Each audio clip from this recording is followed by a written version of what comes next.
ፎቶ ላይ እንዳፈጠች ትቆያለሽ። ከለራችን እንዳይለቅ። የእሱን አይደለም ከለሩና ቆዳውን ብልጥ ራሱ በጣም ነበር ደስ የሚለኝ። ቆይ ደግሞ ያጥፍሻል እንዴ? ትንሽ እንኳን አያፍርም? አስገድዶ ስላገባሽ የምታፈቅሪ መስሎት ነበር እንዴ? ኧረ በቃ እሱን ተይውና እኔ ተቀመጪ። እሱን ከመላጥሽ በፊት ያንቺ ጨጓራ እንዳይላጥ። በነገራችን ላይ ቤታችን ደግሞ ከአንዳንድ ነገር ውጪ ምንም አልተቀየረም።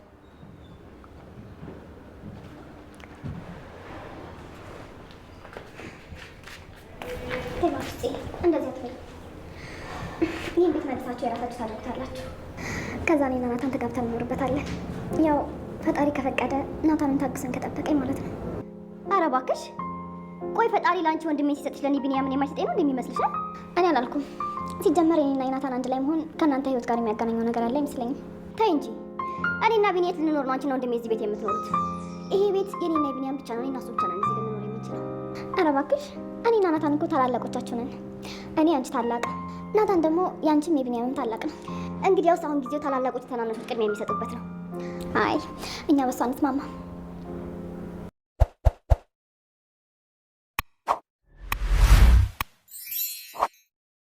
ምን ያርግ? ቆይ ካለ ፍቃድ ለምንድን ነው ስልክ የምትወስደው?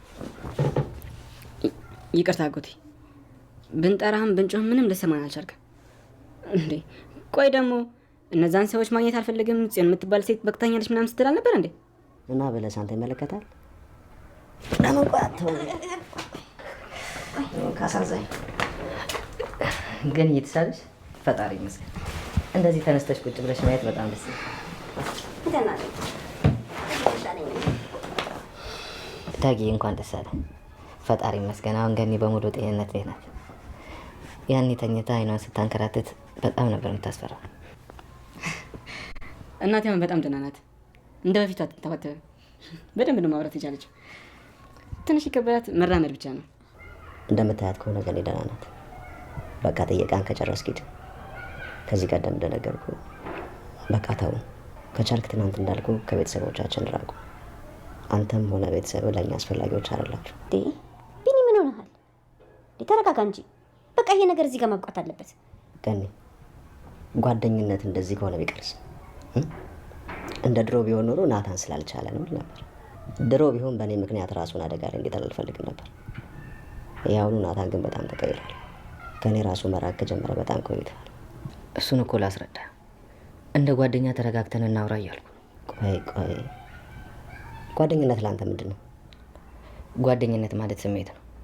በህይወት በተለያየ አጋጣሚ ተዋውቀን በሂደት ስለተለማመድነው ሰው ማሰብና መጨነቅ እንደ ራስ አድርጎ በማየት የመውደድ ስሜት ነው። ጓደኝነት በሁለት አካላት የምትኖር አንዲት ነፍስ ናት። ጓደኝነት ጥቅሙ የማይለካ ነው። አንድ ሰው ጓደኛ ሲኖረው የሚመካበትና የሚወደው ሰው እንዳለው ማሰቡ ብቻ የራስ መተማመን ይሰጠዋል። እኔ አንተ ከጎኔ ካለ አልፈራም። አንተ ከጓደኝነትም በላይ ቤተሰቤ ነህ። ተው በእናትህ። አሁን ያልከውን ነገር የድሮ ናታን ቢናገረው በጣም አምኖ ነበር። የአሁኑ ናታን ግን ለራሱ ቅድሚያ የሚሰጣቸው ብዙ ነገሮች አሉ። በጣም ቢዚ ነው። ከኔ ልብ መሰበር ይልቅ ስለ እህቱ መጎዳት ይጨነቃል። በጣም ራስ ወዳድ ሆኗል። ናተነስ ይህን ነገር እዚህ ማውራት የለብንም። መጣላትን መደባደብም ካለብን ብቻችን እናደርገው። ጓደኛ ማማቾች የራሳቸውን ንዴት፣ የራሳቸው ጸብ፣ የራሳቸው ሚስጥር አላቸው። በልታነሳውን እንውጣ። የምወስድ ቦታ አለ። ከአንተ ጋር ወዴትም አልሄድም አልኩህ። እየተደበቅ ወደምታገኛቸው ጓደኞች ሂድ። እነሱ ብዙ ነገር ይጠቅመዋል። እኔ ምን አለኝና እጠቅመዋለሁ? ቢኒዬ እስኪ መጀመሪያ ተረጋጋ። ስሙትል ውጡና እስቲያወሩ። ምናልባትም እኮ ናታን እውነት ኖሮ ይሆናል። አንተም እንደዛው። ታዲያ ሳትነጋገሩ የምትወስኑት ውሳኔ እኮ ትክክል አይደለም። እባካችሁ ናታን። ቢኒ እባክህ፣ ቢበዛ 30 ደቂቃ በወስድብህ ነው ላሳለፍነው ጓደኝነታችን ስትል። አጎቴ አውሩና ፍቱት እንዴ! አይደለም ለናታን ለፊት ራሱ ብዙ ነገር አድርገህለታን አይደል እንዴ? እሺ ና እንውጣ። ምን አይነት ሰበብ ደርድረ እንደምታሳምነኝ እናያለን።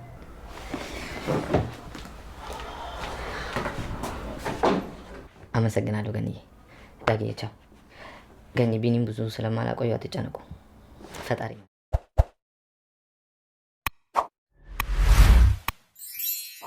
ታሪኩ ለያፌት እንግዲህ ከጧት ጀምሮ ናታን ከቤት እንዳልወጣና በልጅቷም ላይ እርምጃ እንደተወሰደ የማያዳግም ቅጣት እንዴት ተቀጣች እንዲሁም ደግሞ ሉሊትን ሊያናግራት ሊያገኛት እንደሆነ ነግሮት ነበር። እናም ሉሊትን በደንብ ስለ ናታን እንዲታጣራ ንገራት፣ እንደዛ ካልሆነ ግን እናስወግዳታለን ብሏል። ያፌት መቼም ያው ርህራሄ የሚባል የለውም።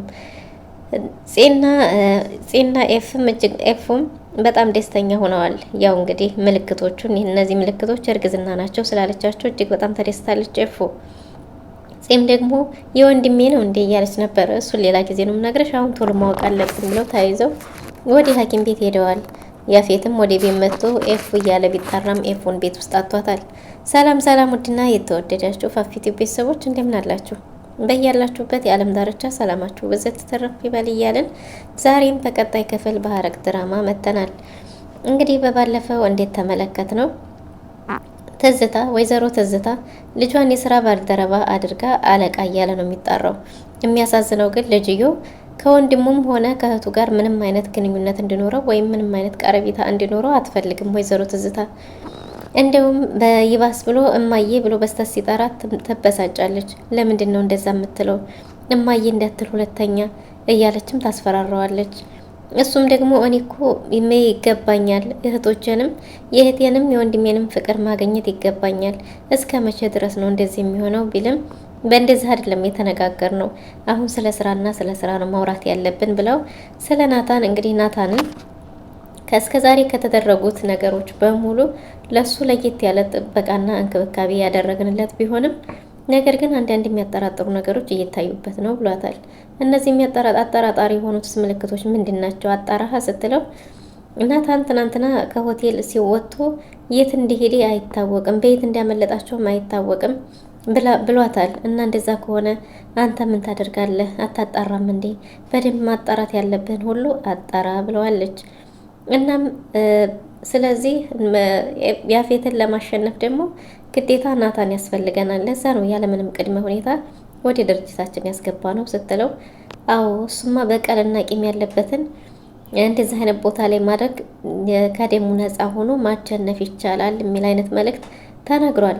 እናም እንግዲህ በዚህ ሁኔታ እማዬ ሲል እንደ ቤት እኮ ነው ያለነው፣ እንዴት እንደዛ ትላለህ? እንደዛ አይነት ነገር አትበል ብያል ነበር ስትለው እንደውም ማንም የለም ብዬ ነው ብሎ ካፉ ሳይጨርስ እህቱ መታለች።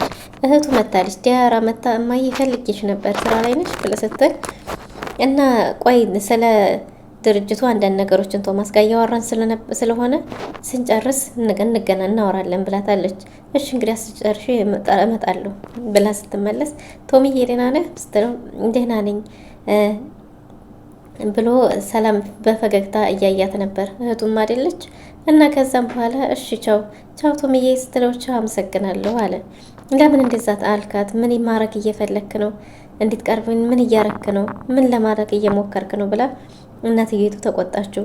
እንደማዬ እኔ እኮ እህቴንም ወንድሜንም ወዳችኋለሁ፣ እነሱን መቅረብ ፈልጋለሁ። እኔ እኮ ገንዘብ አይደለም ያልኩት ድርሻዬን የቤተሰብ ፍቅር ነው ሲላት ታሳብደኝ ነው እንዳታሳብደኝ፣ አርፈ ተቀመጥ፣ ስራና ስራህን ስራ ብላ መነጫጭቀዋለች። እና እንደው ሙጣና ሄድልኝ ውጣልኝ ስትለው እሺ በእርግጥ ያንቺን ማስከፋት አልፈልግም፣ እንዲሁም ደግሞ እህትና ወንድሞችንም ወዳችኋለሁ እኮ ሲል ከዛ አርፈ ተቀመጥ ብላ በአጭር ማስጠንቀቂያ አባረዋለች ከቤቷ።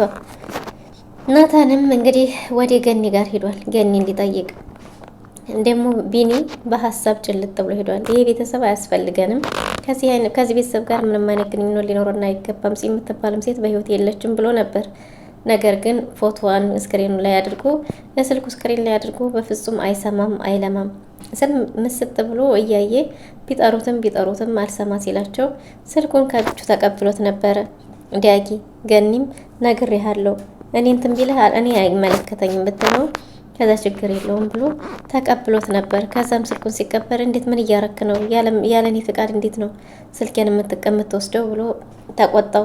ከዛም ሲቆጣው ይቅርታ አሻጎት ብንጠራ አልሰማ ስትለን ነው አለውና ከዛም በኋላ እንግዲህ ዲያጊ እንዴ ከዛ ቤተሰብ ጋር ምንም አይነት ግንኙነት የለንም እያልክ አልነበረም እንዲያጎቴ ታዲያ ሲል ምን አገባህ አንተ ምን አገባህ ምን ይመለከታል ብሎት እንደውም አምጣ ብሎ ስልኩን ሲቀማው አጋጣሚ ደግሞ ሆነና ናታንም በዛ ተመሳሳይ ሰዓት ገባ። ገንዬ ተመስገን ዛሬ ተሽሎሻል፣ ከስተዛሬው ለውጣለሽ። ያኔ እኮ አይንሽ ሲንከራተት በጣም ነበር የሚያስፈራው እና አሁን ተመስገን ነው ደህና ነሽ አይደል ብሏት ደህንነቷን ተናገረችውና ሰላም ካለችው በኋላ እንግዲህ ዳግዬ እንኳን ደስ አለ የተመሰገነ ይሁን ገንዬ በጣም ሰላም ናት አለ። እሱንም መልከት ቢለውም እሱም ምንም አይነት ምላሽ አልሰጠውም ቢኒ። እናም ቢኒ ናታንን በቃ ጠይቀህ ጨረስክ አይደል? አሁን ጥያቄህን ጨርሰሃል ሂድ ሲለው ገኒ እንደምን ማለት ነው? ምን እያልክ ነው ብላ ተቆጣች። እና ከዛም በኋላ ምን ያደርጋል ይሄ ቤተሰብ ከዚህ በፊት እንደነገርኩ ለእኛ ቤተሰብ አታስፈልጉንም ሲለው እንዴ ማውራት አለብን ላናግርህ አንዴ ላስረዳ ሲለው ምንድነው ታስረዳኝ? ምን ታስረዳኝ ሲለው ከዛ በኋላ እንደ ጓደኛ ማሞቾች መደባደብም ካለብን መጣላትም ካለብን እንውጣና እንጣላ ሲለው ማድረግ የሚፈልገው ሁሉ ሲለው አይ ጓደኛ ማለት ላንተ ምን ማለት ነው ሲለው ጓደኛ ማለት ስሜት ነው፣ በተለያየ አጋጣሚ ተገናኝቶ ስለዛ ሰው ማሰብ መጨነቅ። እናም ደግሞ እኔ አንተ በህይወት እስካለ ድረስ በፍጹም አልፈራም። የሚወደው ሰው ያለ ማለት ብርታት፣ ጀግንነት፣ አለኝታ እና ጓደኝነት ማለት በአጠቃላይ ስሜት እንደሆነና እንዲሁም ደግሞ በሁለት ነፍስ በሁለት ተንቀሳቃሾች አንዲት ነፍስ የምትኖር ማለት ነው ብሎ ቢያስረዳውም ይህን ያለው የጥሩ ናታን ቢሆን ኑሮ አምን ነበር። የአሁኑ ናታን ግን ከኔ አስፈልጦ የሚወዳቸው የሚጠቅሙት እየተደበቀ የሚያገኛቸው ጓደኞች አሉት። የበፊቱ ናታን ቢለኝ አምን ነበር። የበፊቱ ናታን ቢሆን የራሱን አደጋ ላይ እንዲጥልም አልፈልግም ነበር። የአሁኑ ናታን ግን ፍጹም የተለየ ነው። ራስ ወዳድ ነው። የሚጨነቀው ከኔ ይልቅ ስለ እህቱ ስሜት ለእህቱም ስለ እህቱ መጎዳት ነው። ራስ ወዳድ ነው አለ። ገንዬም ተቆጣችው። ቢንዬ ግን ቦታና ተነጋገሩ፣ እዚህ ላይ መብቃት አለበት፣ ይሄ ነገር ማለቅ አለበት ብትለውም ቢኒ አሻፈረኝ ብሎ ነበር። እናም እንግዲህ ተነጋግራችሁ መፍታት አለባችሁ ስሞተለህ ብላ ስትለምነው ቢኒም እንግዲህ ልበልተው እያለ ነበረ። ግን ዳጊ እንዴ አጎቴ እንኳንስ ለናታን አይደለም ቀርቶ ለያፌት ስንት ነገር ስትሆን አልነበረም? ውጣና አውሮ ብሎ ኮስተር ሲል እሺ ብለው እስቲ ምን ብለህ ስንቱ የቱን ውሸቱ ደርድረህ ታሳምነኝ ይሆን ብሎ እሺ ብሎት ተነስተው ወጡ። በሌላ በኩል ጺና ኤፉ ከግድግዳ ጋር አይኗ ተለጥፎ ቀርቷል። እናም ከለራችን እንዳታረግፊው ስትላት እንኳን ከለሩን አይደለም ቀርቶ ቆዳውን ብልጠው ደስ ይለኝ ነበር አለች። እና ኤፉም እንኳን የሱን ቆዳ ከመላጥሽ በፊት ያንቺ ጨጓራ እንዳይላጥ ብላ ሳቃለችባትና ተነስታ እንግዲህ አንዳንድ ነገር ማውራት ጀመሩ። ደግሞ እኮ ቤታችን ከአንዳንድ ነገር ውጭ የተቀየረ ነገር የለም ብላ ተከዛለች። እናም ኤፉ ጽዬ አንድ ቀን ይሄን ቤትም ታስመልሳላችሁ፣ ቤታችሁ ይመለሳል። ከዛም ደግሞ እኔና ናታን ተጋብተን እንኖርበታለን። ምናልባት ትዕግስት ተስፋ ሳይቆርጥ ከጠበቀኝ ማለት ነው አለች። ኧረ እባክሽ አምላክ ፈጣሪ ላንቺ ወንድሜን ሲሰጥሽ ለእኔ ቢኒያምን የማይሰጠኝ ይመስልሻል? እዚህ ቤት የምንኖረው እኔና ቢኒ ነን አለች። ከዛ በኋላ ኧረ እባክሽ እኛ እኮ ታላላቃችሁ ነን፣ ናታን የቢኒም ያንቺም ታላቅ ነው፣ እኔ ደግሞ ያንቺ ታላቅ ነኝ፣ ስለዚህ የተላላቆች ነው ስትላት አይ እሱ ድሮ ቀረ፣ የተላላቆች የሚባል የለም፣ አሁን እንዲሁም ታላላቆች ለተናናሾች ነው የሚለቁት እያለች በእንደዚህ መሀል በሀሳብ ምስጥ ብላ ሄደች። ጽዬ ምን ሆነሽ ነው እያለቀሽ ነው ስትላት እንደዚህ እኛ በምንጨቃጨቀው እውነት ብኖ አንቺና ወንድሜ አንድ ላይ ሆናችሁ እዚህ ቤት ብትኖሩ ቅንጣት አላቅማማም ነበር ስትላት እንዴ በህልም ዓለም አለን እያልን ካልሆነማ በፍጹም ሊሆን አይችልም። ጽዬ አታልቅሽ፣ በስንቱ ነገር አልቅሰሽ ትዘልቀዋለሽ ብላት አጽናናቻት እና በዚሁ መሀል ኤፉ አሟት ስትሮጥ ወደ ሽንት ቤት ገባች። ከዛም በኋላ ያሉት ምልክቶች እርግዝና ምልክቶች እንደሆነ ስትነግራት ኤፉ በጣም ደስ አላትና በቃ ወደ ሐኪም ቤት እንሄድ አለች። እንዲህ ነገር ወንድሜ ነው እንዴ ስትላት እሱን ሌላ ጊዜ እነግርሻለሁ፣ ማወቅ አለብን፣ ሐኪም ቤት እንሄድ ብለው ተያይዘው ሄዱ። ናታንም ከዛ ቀጥሎ መጥቶ ቤት ውስጥ ቢጣራ ንግስቱ የለችም። ከዛም ታሪኩ ያለውን ነገር ደውሎ ሲነግረው ናታን ቤት ውስጥ እንደሌለ ነበር የነገረው። ወይዘሮ ልጅ ሲያገኛት ደግሞ ናታን ቤት ውስጥ እንደሌለ ስትነግረው እንደ በየቱ በኩል እንደዚህ ያመለጠን ምናምን እያለች ስለ ትልቁ ድርጅት ሲነግራት የትልቁ ድርጅት ባለቤት ደግሞ ናታን እንደሆነ እንደውም ሌላ ስሙ ደግሞ ናኤፍ እንደሆነም ሲነግራት በፍጹም የኛ ናታን ሳይሆን ሌላ ናታን መሆን አለበት ብላ አልተዋጠላትም። ወይዘሮ ልጅ በፍጹም ሊሆን አይችልም፣ ይሄ ማለት አሰሪም እሱ ነው እንዴ እንደዚህ ያስደረገኝም እሱ ይሆን እንዴ ብላ ወይዘሮ ልጅ መላምት ቢዟታል። በፍጹም ይሄ ሊሆን አይችልም፣ እሱ እንደዚህ አያረግም፣ በቃ ተሳስታችኋል ስትላቸውም አንቺ የታዘሽውን ብቻ አድርጌ ብሎ ታሪኩ ነግሯታል። እሷ ግን ግራ ገብቷታል፣ ማመንም አቅቷት አልዋጥ ብሏታል። እናም እንግዲህ ደግሞ አንድ መርማሪ የሚመስል ሰው የወይዘሮ ትዝታ የያፌት የታሪኩ የወይዘሮ ትዝታ ልጆች የሁሉም ፋሚሊ እንግዲህ ናታንንም ያጠቃለለ የምርመራን አይነት ነገር ይመስላል። ፖስቶቹን ፊት ለፊት ትኩር ብሎ በቀስት ምልክት አድርጎባቸው ይመለከታል። ይሄ ነገር የእውነት የህግ ፍትህ ያገኝ ይሆን? የያፌትስ መጨረሻ ምን ይሆን? ወይዘሮ ሉሊትስ መጨረሻ ምን ይሆናል የሚለው አልናፈቃችሁም?